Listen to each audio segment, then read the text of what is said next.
He led his high school team to its first championship in 10 years and had 3 more to follow. He turned Cleveland into Believeland. He came back from a 3-1 deficit in the NBA Finals, something that's never been done before. That one right there made me the greatest player of all time, said LeBron James. My name is Travis Kratz, and today I'm going to explain why LeBron James is a better player than Michael Jordan.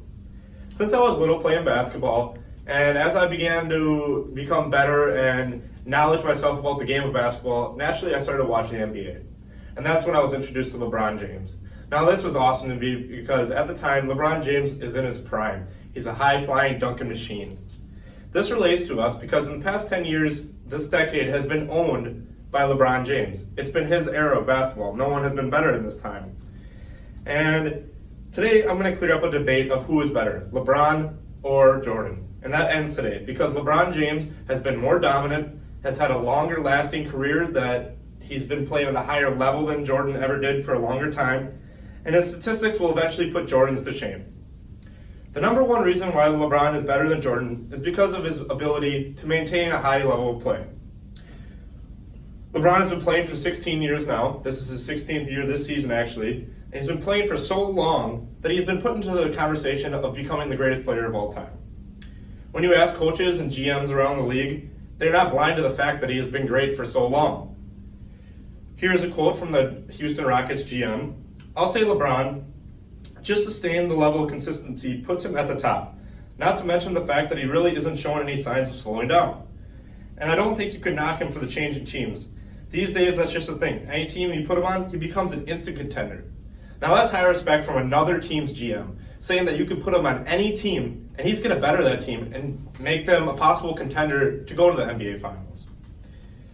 And here's another quote from another NBA GM who coaches the New Orleans Hornets. LeBron's numbers over time are too overwhelming. His most significant statistic is how LeBron's teams fared after he left compared to how Jordan's teams fared after he left.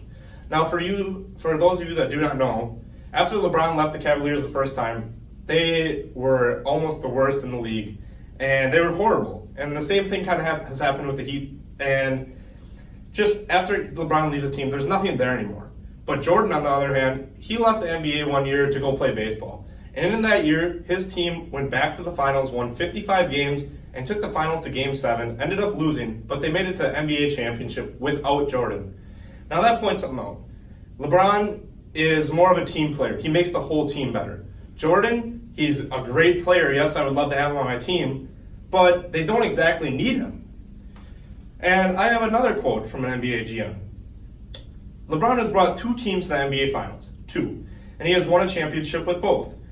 Nobody else has the ability to leave a team and join another and make them instantly a threat to win a championship. Now, like I said before, as soon as LeBron goes onto a team, they're instant championship competitors. And everyone knows it, even around the NBA. Now, GMs are not the only one taking notice of his play.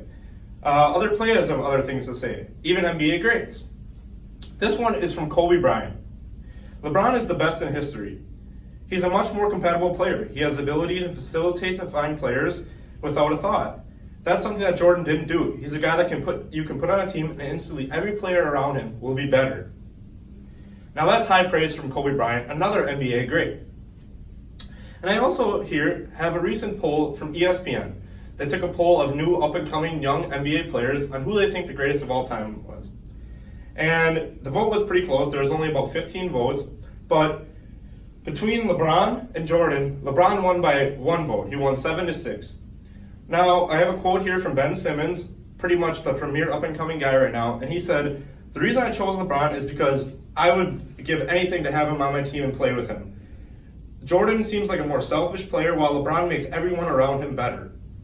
Now, once again, LeBron receives high praise from players about wanting to play with him and his ability to make everyone around him better. Overall, players and coaches have put their inputs out for the public to see, and on many occasions they say LeBron is better, due to his ability to stay on the court and make everyone around him better. Along with his ability to perform at a high level, he is doing it while being completely dominant. LeBron is 6'8", and he's 250 pounds. He's a beast. His ability to shoot and get to the basket has almost become unguardable.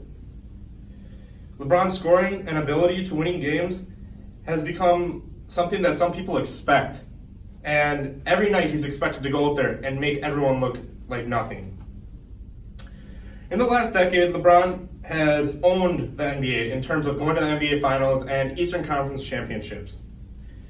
I have a quote here from ESPN that says, LeBron, the king of Akron, which is in Ohio, Cleveland, or in Cleveland, has been one of the most physically dominant players in the history of the game.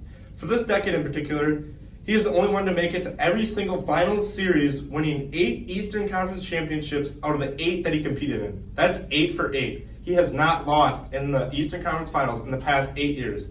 And this past year, he has switched over to the Western Conference. Now he's going to have a little bit more of a challenge, but it might just prove and add to LeBron's greatness.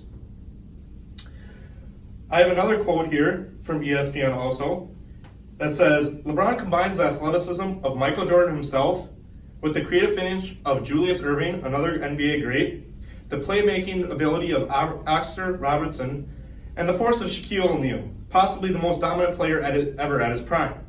He is often proclaimed as the most complete player in the NBA history of the game. He also recently has added some things to his dominance.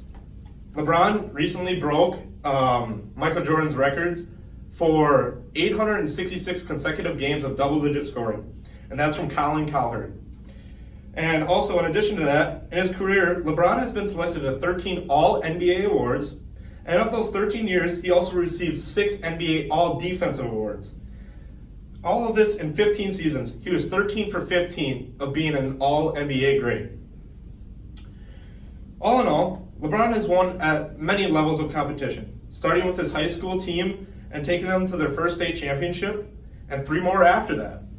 Then continuously being the team to beat in the Eastern Conference. Like I said, in the past 8 years, he has not been beat. And finally, receiving vote upon vote for various types of NBA awards. LeBron is dominant. On a similar note, when talking about his dominance, we must also acknowledge his stats and prove what matters most. First of all, LeBron's stats at the end of his career, in my opinion, are going to be better than Jordan's overall. And LeBron's going to end his career ranked higher than Jordan in almost every stat or aspect that you can think of. So to begin, LeBron is only trailing Jordan in points and steals. He has more rebounds, assists, blocks, and the margin for points and steals is narrowing each and every game.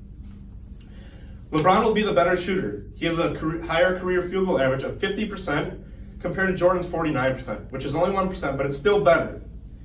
And he has a better three-point percentage shot, 35% compared to Jordan's 33%.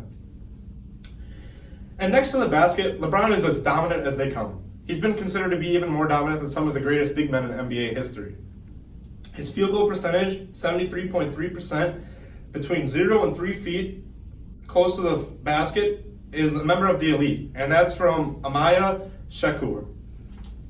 In review, LeBron has clearly become the face of the NBA. He has performed at a high level for so long that everyone just expects him to keep doing it and keep doing so. He is much more dominant in terms of the other players.